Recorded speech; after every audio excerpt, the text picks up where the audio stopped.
my fellow comic book collectors, it's Alan, the Comic Collector Geek, and this is the Q&A video where I answer your questions. Each week, people ask me kind of crazy questions, and I try to do my best to answer them. If you have a question you want answered, put it in the comments below, and I will answer it next week. So let's get into the questions. Lots of great questions, a ton of stuff to show. We're going to get into it right now. Average Orlando wrote, can you make 3 separate hierarchy lists? One for your best pre-code horror comics covers, one for your favorite Golden Age World War II covers, and another for sci-fi covers, and 10 of each. For comics that you've already or are planning to have. Okay, so I'm going to do that. I'm actually going to do that, and I will do it starting this week. So what I'll do is every Friday I do my Friday challenge where I show my 10 something. So I'll do that for the next 3 weeks. This week will be on Friday. Stay tuned. It will be my 10 pre-code horror best covers. And then the week after it, I will do my World War II ones. And the week after that, I will do my sci-fi ones. So next 3 weeks, all for you. Okay, so stay tuned for that on Friday. Next question comes from Darren Loves Comics. I was wondering if you collected any shadow comics and magazines. I'm a huge fan. I do, and I actually brought one to show. Here, I gotta dig it out a little bit. I actually have more in my collection, maybe I would say about 5 shadow comics altogether, but I couldn't find them. I was digging around, I couldn't find them. I gotta dig a bit more. I know they're in here somewhere, it's just where is the question. But I did find this one, which is a cool skull cover. And this actually will answer another question that comes up later. This is just a really great skull cover. Has a nice little bullet hole in it as well, which is cool. Yeah, these shadow comics are really underrated. Some really cool covers. Yeah, I don't know what to say, but they're very underrated. This is from 1945, and it's John Welt's art. So very cool book. As I said, very very underrated. You can usually find them fairly affordable, which is interesting. Sorry, if I find more, I will do something with them and show them later. Next one comes from Mark Webb. I noticed that you mentioned that the turning point was Stanley decided to do an issue on drugs. I wanted to know if there was a collective moment where the rest of comic publishers decided to basically give the finger to the CCA, the Comic Code Authority, and publish what they wanted. In essence, what was the last comic to have the CCA stamp on the cover? Well, Marvel was one of the ones that kind of quit maybe in the early 2000s. DC and Archie actually kind of were the last 2 holdouts for using the code, and then the very final holdout was Archie, and in 2011 they published their last book with the Comic Code Authority. From what I can tell, books after February of 2011, where they were printed in that 2011 February date, those ones still had the code. Anything after that date, they stopped using the code. So from what I could tell, the last comic with the Comic Code Authority is Betty 190. That from February 9th, 2011. So that was the very last Comic Code Authority. From what I can tell, I searched through a few hundred covers from around January to March of 2011, which was really the last year of the Comic Code Authority. And that was the one that I found was the kind of the last issue. So yeah. Hope that answers your question. But really, people were kind of not really following the code by that point anyways. It was just sort of there, really symbolic more than anything. Deadman wrote, Alan, in the previous videos you mentioned only needing 1 or 2 Lois Lane books to complete your collection. How far away are you completing your first volume of Wonder Woman? Or is that not a plan? Would you show some of your crazy Lois Lane covers, and the same with Wonder Woman? Actually, I am complete. I finished the Wonder Woman collection. That is done. I don't have to get any more for Wonder Woman. No more. All done. So 0, I guess, is the answer to that. With Lois Lane, I'm missing 2 issues, number 3 and number 5. That's it. But I will show you some of my crazier Lois Lane and Wonder Woman covers. This one, actually, I love this one. It was published in my birth month, so so just a really cool one. Crazy Wonder Woman cover. She's on a bomb getting dropped. Nice bondage cover as well. So there's that one. I showed it last week as well, but I figured I'd show it again. Any ones with Panther on the cover I always found a little crazy. So this is her first appearance, and I just find it crazy. Like, she's flying through the air. But the thing that I always found funny, not Panther, why am I saying Panther? Cheetah. Anytime you get a cheetah cover, okay, cheetah cover, I always found her kind of interesting, because literally all she is in the Golden Age is somebody who's upset with Wonder Woman and wearing a cheetah costume. That's really all she is. No special powers, just a cheetah costume. And look at the tail. It's just really crazy long. I mean, like, the tail would be just totally useless and probably get in your way more than anything. I just think it's a crazy cover, and she's flying through the air in a really odd way. So I thought that was fun. Later, this is the second appearance of, or second version of Cheetah. This is Wonder Woman 160. And I just like how she's using the tail. See, that tail was a bad idea. To like basically use her to swat these apes, these weird apes. So yeah, just I thought that was a crazy cover too. And another crazy one is this one. This is actually the origin of the invisible jet, or invisible plane. It's not actually a jet, it's a plane. But you got Wonder Woman with this crazy iron mask. It's just such a weird, creepy cover. And it has a mouth, but like it's kind of like weird. Yeah, I always found this one a little creepy and a little weird. So yeah, this is Wonder Woman number 80, and the cover was done by Erwin Hassan. So that's an interesting one. I showed a bunch of crazy Lois Lane covers recently in my What the WTF video. So if you watch my last Friday challenge, you can see those ones. But I actually have a couple more that I didn't show that I think are really just, I think they're cool. This is actually a key. This is the first appearance of Catwoman in the Silver Age. And it's just a really crazy cover because you got this cat fight, literally, with Catwoman. And you got Superman in this cage, and it's Super Pussycat. And it's just so crazy that he's put in a cage, like a Krypton cage. And yeah, just I think it's a really crazy cover. So there's that. And last one is Lois Lane number 14. And it's just, this one I think is crazy just because of the content. So you got Lois Lane, and she's dressing up as Batwoman, okay? And she's basically acting as if she's the love interest for Batman.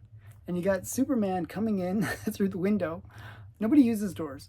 He comes in through the window, and he's like catching her in the act, which is just an interesting one. A lot of these Lois Lane ones involved jealousy. Usually it's Lois Lane that's jealous, but in this case, maybe it's Superman. But I just like this, the photo as well. To Lois, with all my love, Batman. Isn't that crazy? I just think it's a great cover. It's just a really crazy one. So those ones I really like. Okay, next question came from Stephen, Stepify.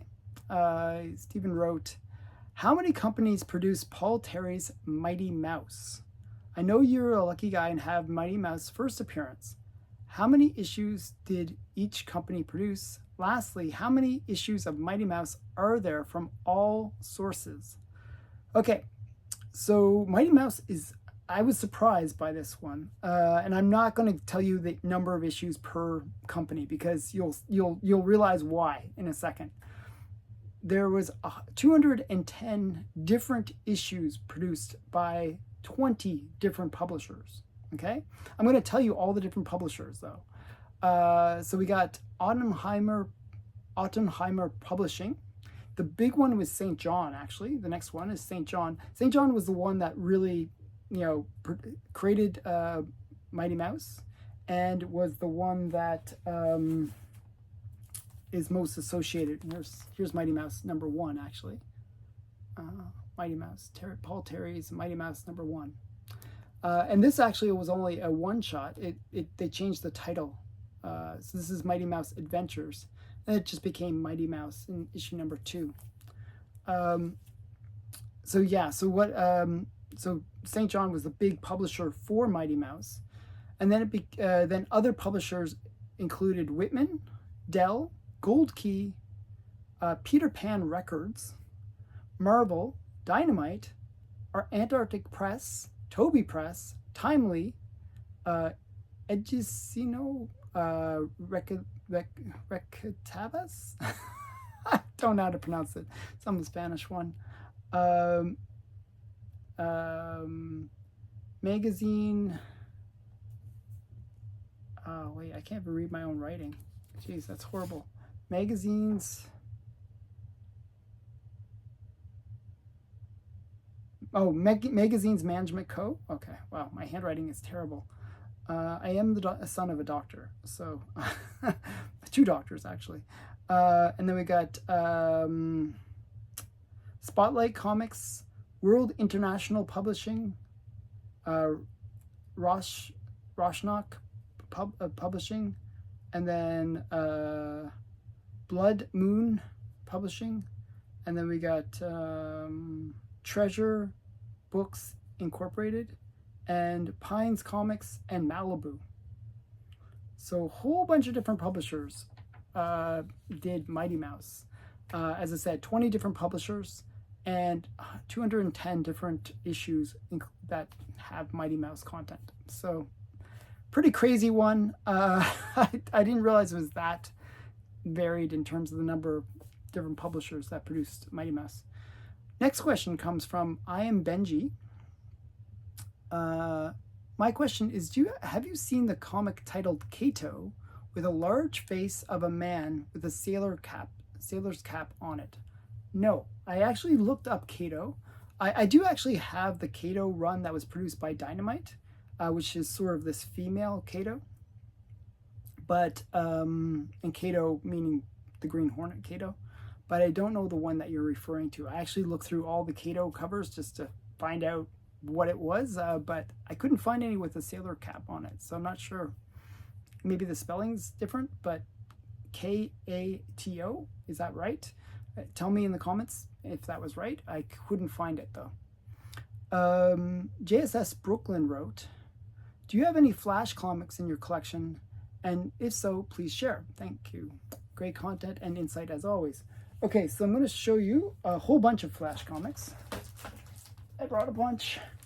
I'm going to start out, these are in random order. We'll start out with this one. This is, I'll actually take it out of the bag so you can see it a bit better. This is a really cool one. This is actually the first cover appearance and first solo story for the Black Canary. This is Flash Comics number 92 from 1948. Just a really cool cover. I love these ones where they kind of introduce a character, and this is, you know, where they're jumping out. It's actually not her first appearance, though. Her first appearance is a few issues earlier, in number 86. But definitely a cool one. And then we got All Flash Comics. Different title, but same idea. This is actually the first appearance of the Thinker. This is from 1943. Just a really cool book. I got this really cheap, and I got it before Suicide Squad 2 came out, where they used the Thinker. But it was a different Thinker, but this is the first appearance of the Thinker. But just a cool book. I got it in a nice grade, which is nice. And then we got just Flash Comics 98, or 89, I should say, 89. And this is the first appearance of Rose and Thorn. And she's kind of a split personality, where she's good and bad. So this is the first appearance of Rose and Thorn. A nice Flash Comics. I like these good girl covers too. Okay. And then we have All Flash number 32, which is actually the last issue of the series. So this is the last issue of All Flash. And it is a great bondage cover. And it's also the first appearance of the Fiddler and Star Sapphire. So Star Sapphire was actually a Golden Age character. She only appeared in this one issue, but then they brought her back later on in Green Lantern. But this is her first appearance. And yeah, very cool last issue of the series as well. And the very first issue of that series, All Flash Quarterly, number 1. Mine's kind of a low grade, but it presents really well. That's why I bought it. Yeah, it's kind of a cool book. But this is the very first Flash comic. All Flash Quarterly is different than Flash Comics. Flash Comics actually was not a book devoted to Flash, strangely.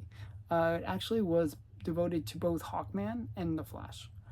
This is the origin of the Flash retold, and the first solo Flash title.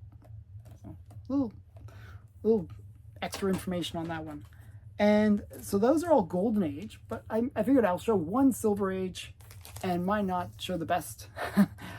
This is showcase number 4, the very first appearance of the Silver Age Flash, Barry Allen. So just a really cool one. Yeah, I always love this one. I always love the fact that it's got this weird film strip. It's really cool. So yeah, and you can see that it is really early Silver Age by the size of that Comic Code Authority stamp. It's just massive. Like it's like half the cover basically. Oh no, it looks so huge. It's like funny. So yeah, so those are my Flash books. I hope you enjoyed those. I actually have a ton more. A lot of Silver Age ones, but I figured you might like the Golden Age. Next question comes from AJ Guiz, who wrote, Frederick Wortham's Seduction of Innocent was hugely important to the history of comics. Could you show us a copy of it? And if you read it, what were the major, if you read it, I should say, what were the major points and which comics in your collection illustrate these points? What are positive and negative impacts? What positive and negative impacts did his work result in? Okay, so I'm going to show you my copy of The Seduction of Innocent. I actually have some tabs in it where I like bookmarked certain pages. So big things that, like big key points for The Seduction of Innocent. Okay, first big point is it's very anecdotal. So if you read it, you'll realize that he's telling stories of his encounters with people who were juvenile delinquents that did some crime and their experiences with comics And so you get that kind of anecdotal kind of understanding of why comics were destroying the minds of kids and which comics kind of led them down that path. So what things did he really kind of focus on? Well, injury to eye was a big thing for him. Disrespect of both police and marriage. Actually, women and marriage those are big issues for him. Homosexuality was another big thing where he felt like there was too much homoerotic stuff in comics, with bondage and with relationships between the hero and their sidekick. The other big thing was really about disrespecting police. And he felt like the fact that heroes were basically invulnerable and, and the hero kind of represented the child who was reading it, that he felt like that they were kind of like above the crime in a way. So he felt like there was a psychological thing there with the way the superheroes were portrayed in comics, and that they didn't need to rely on police within society. So that was kind of a big thing for him. Other things that he felt were bad were just the way crime was portrayed in comics. That crime was kind of shown in a very positive light, maybe. It was shown in a very demonstrative light. So it was like, it felt like the crime comics that existed at that time were more educational in terms of how to commit crimes, rather than educational in saying, hey, don't commit crime. So, if you read a lot of the crime books at the time, you could maybe get that inference, because what would happen is you get the crime story where they build up the story, and then at the very end, it gets resolved very quickly where the criminal gets punished. Now, the criminals always got punished. It was a thing. But if you just focused on the build-up, then you would get this kind of warped understanding that, oh, the crime is cool. But that really bothered Wortham. The other thing was injury to eye. Also, language was really important for Wortham. That often there was two big issues with that. One was that he didn't like misspellings, which were actually semi-frequent in the Golden Age, where either they did it on purpose for to try to create like accents or whatever, like the way people speak, mimic the way that they speak, and you misspell things in order to get that flow of the whatever accent it is the person has. And he didn't like misspellings in general, and he felt like that was interfering with the ability for the children to read. And often that was one of his criticisms. He really didn't like this idea of writing in a way that people would speak. He wanted it to be more formal. So that was a big thing for him. What other things? So I mentioned injury to eye, just violence in general. One of the things that also he mentioned was more the sexual nature of comics. So headlight covers and stuff like that. And the cool thing about the Seduction of Innocent is it would include illustrations. So you'd have like, oh, look at this, and he would just make very small comments about the different covers.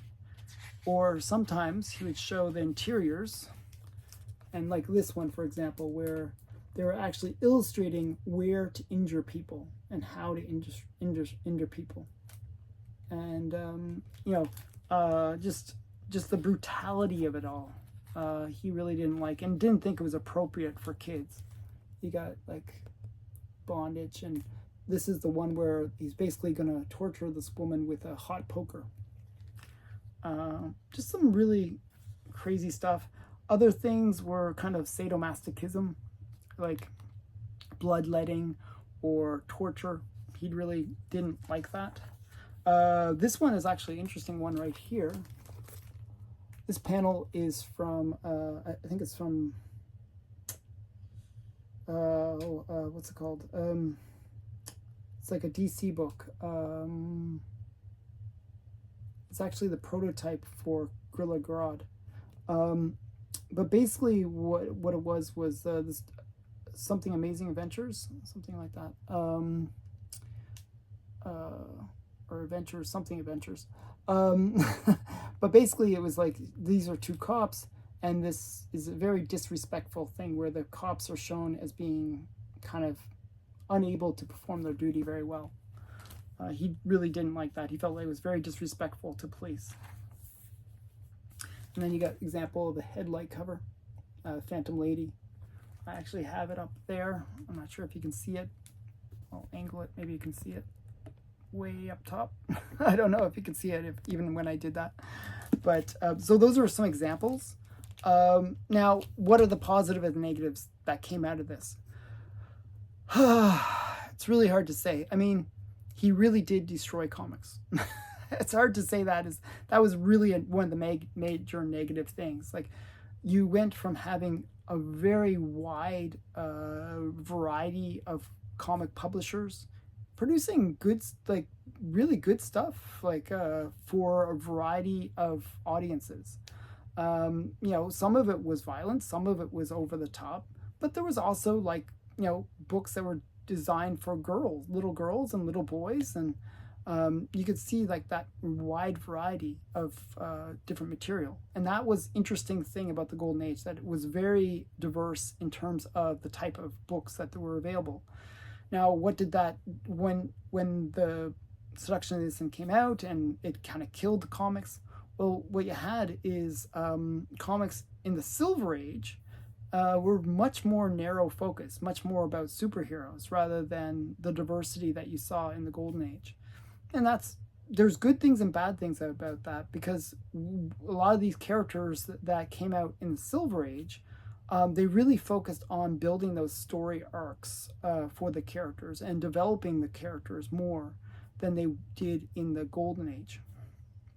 So there is that maybe that's a positive, that we wouldn't have the MCU or the DCU if it wasn't for the fact that, you know, the competition for children's entertainment had been sort of very narrow focused on these superhero books. And, you know, the people that were influenced by that, well, that's us today.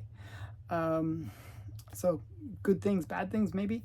But definitely his effect was kind of brutal. We're just finally getting out of that that phase.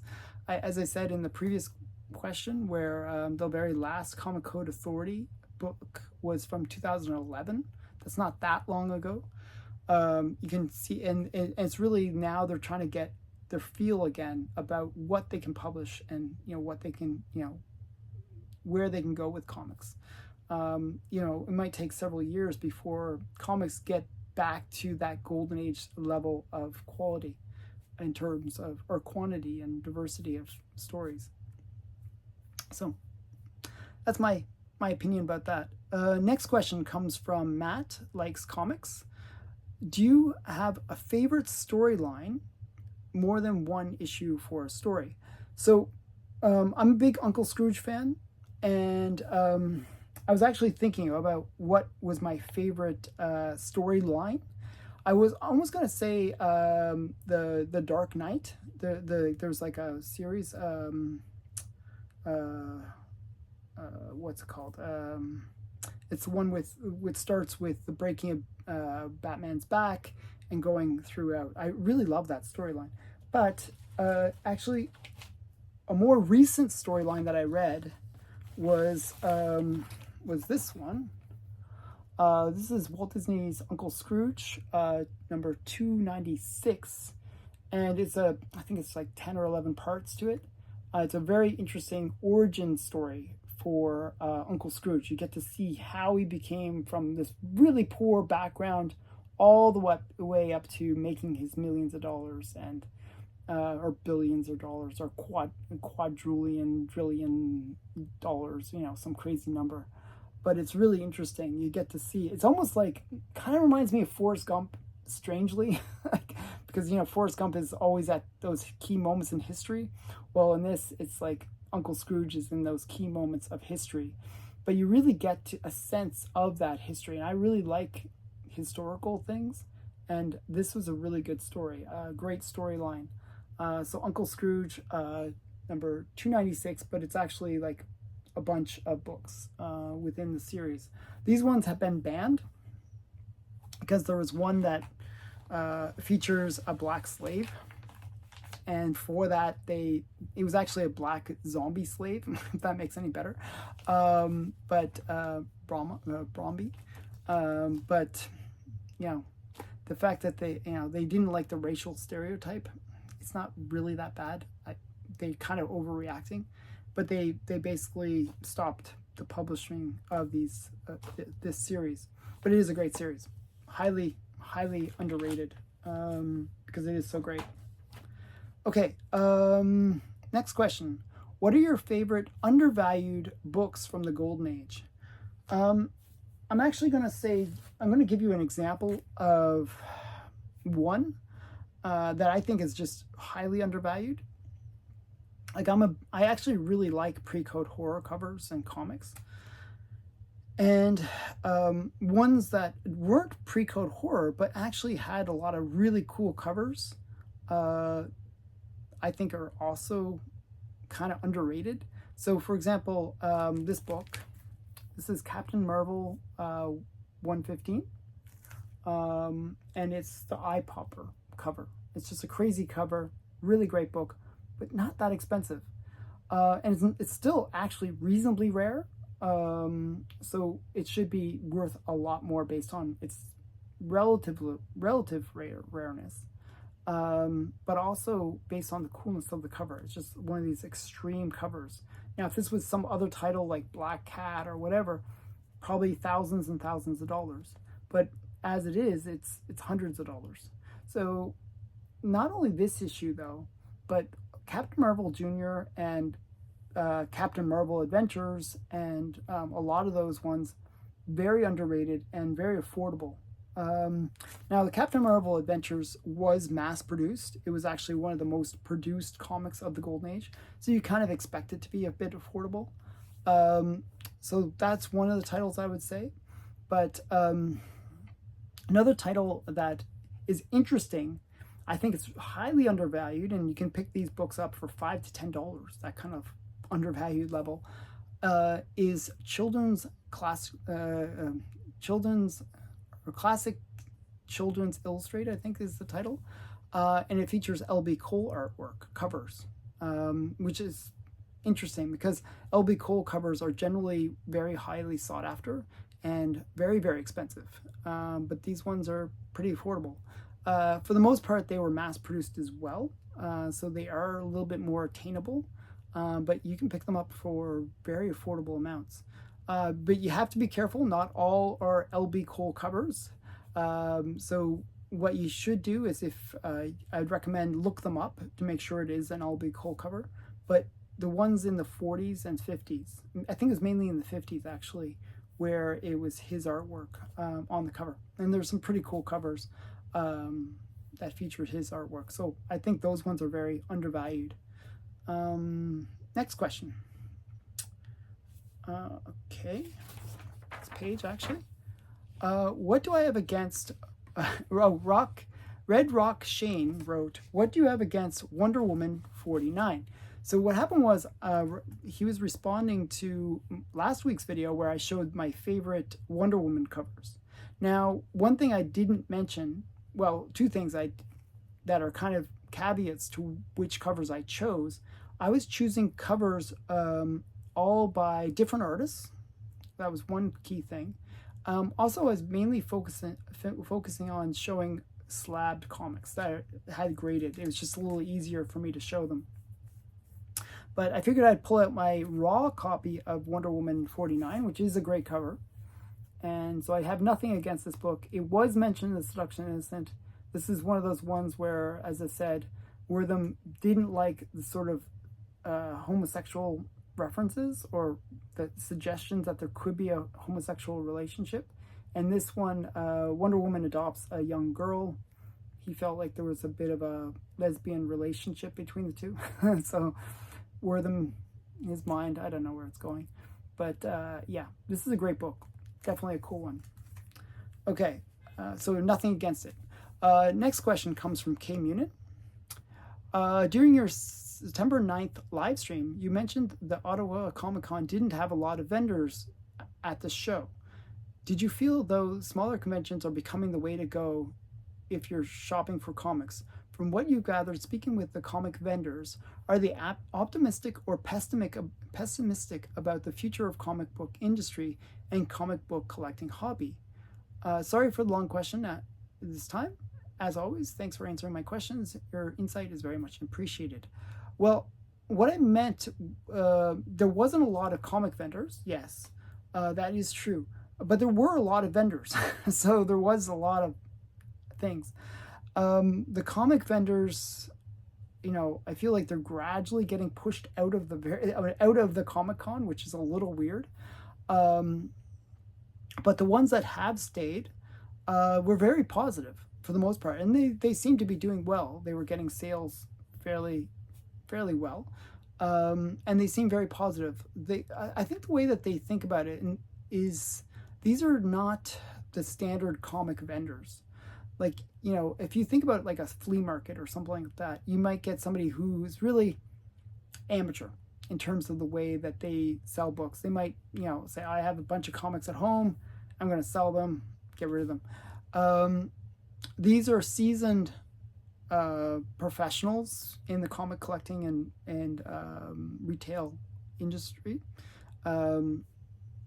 They have like 20, 30 years of experience.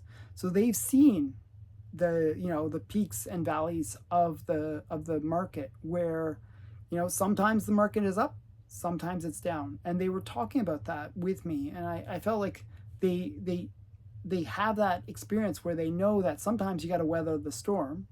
Right now, there is a bit of that where you have to weather the storm, where things are a little bit slow. I could sense that they felt like things were a bit slow, but they saw it as an opportunity to buy comics a little bit more affordably, and that would be a good time, you know, later on when the market picks up again, they can sell those books at a much higher price. So there's always, you know, that timing that you have to find within the comic market, and these seasoned vendors understand that. So I think they were fairly optimistic about the whole hobby. Next question comes from Deadman. Did you on purpose have the Wonder Woman cover at the beginning of the Wonder Woman's at the beginning, and the Wonder Woman's cover at the end, showing little people? You must be a fan of Land of the Giants. I actually didn't intend that. It's just that I like those kind of covers with big people and little people. I don't know. It's a thing. And some of my favorite Wonder Woman covers, if you actually look behind me, you can see the one where she's in the palm of somebody's hand. I like those kind of covers. So yeah, maybe that's, you're seeing my what covers I actually like. You know, like I like those little people kind of covers. Okay, so those are the questions for this week. I hope you enjoyed my answers. I hope I answered everyone's question well. If you have a question you need answered, ask me in the comments below. And one last favor I have to ask of you. In the description of this video, you'll see a link to the CBC Awards. Go over there and you'll see like different tiers where you can vote for different channels. Well, please vote for this channel. I'm in 3 categories. If you could vote for me in all 3, that'd be great. I'm up for best speculation channel. I'm up for best unboxing channel, if you like my unboxings. And also I'm up for the Monday special, which I do with Steven. And we put a lot of effort into that show, so I hope you enjoy those shows enough to vote for us. So thanks again for watching. Bye for now.